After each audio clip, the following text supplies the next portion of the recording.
Victoria 3 is Paradox Interactive's newest grand strategy game. Released a little under a year ago, October 25th, 2022, the game has had several updates, including a DLC, Voice of the People. So you may be asking yourself, do you think Victoria 3 is a good game now? And should I buy it if I haven't bought it yet? I think when looking at the future plans for VIC3, it's definitely an interesting prospect of whether the game will be good or not by the time the new DLCs or other features will be released. However, I still think my original sentiments about the game stand. That being, it feels a little underdeveloped and unfleshed out, and being only 10 so months out from the initial release, I think the game still needs a lot more work. There are several art packs and other things in the works for Victoria 3 in the future, and a new DLC, Spear of Influence. That being said, those are months away, coming out in 2024 or late 2023, and I'm not sure they will really change the core mechanics of the game. And to think the base game for VIC3 is $50, plus having to buy those DLCs, for a game that's only a year old to need significantly more updates, I don't think it's a great sign. I do think there are some interesting features about Victoria 3, and I think the recent updates in the past couple months have definitely added a lot to the game. There's certainly been some AI improvements, better flavor for certain nations like France, and I think a partially improved military system, even though it's not great, some great new art, and just an appreciation of how great the economic system is when compared to Victoria 2. Even with the potential of the 1.5 patch changing slightly, military, companies, etc.,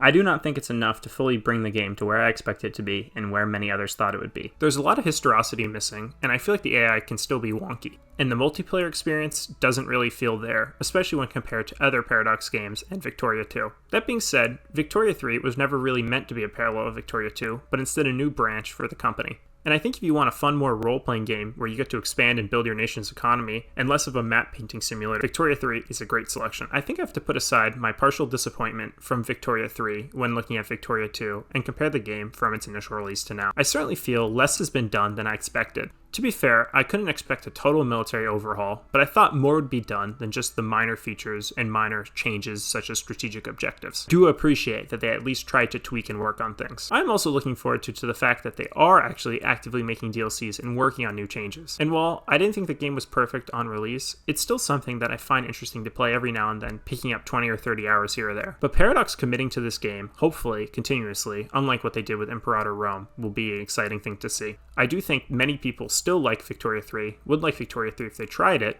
and other players will find it interesting in the future with their new DLCs. Therefore, I think Victoria 3 is making some positive steps, and I look forward to seeing what Paradox adds in the future. I hope they continually update the game. I appreciate the modders' work making the game more interesting, and I just like that the fact that the game is being changed and modified. Hope you guys have a good rest of your day, and try Victoria 3 if you think it's been interesting and you've seen cool videos of it on YouTube. Sincerely, Wonder Productions.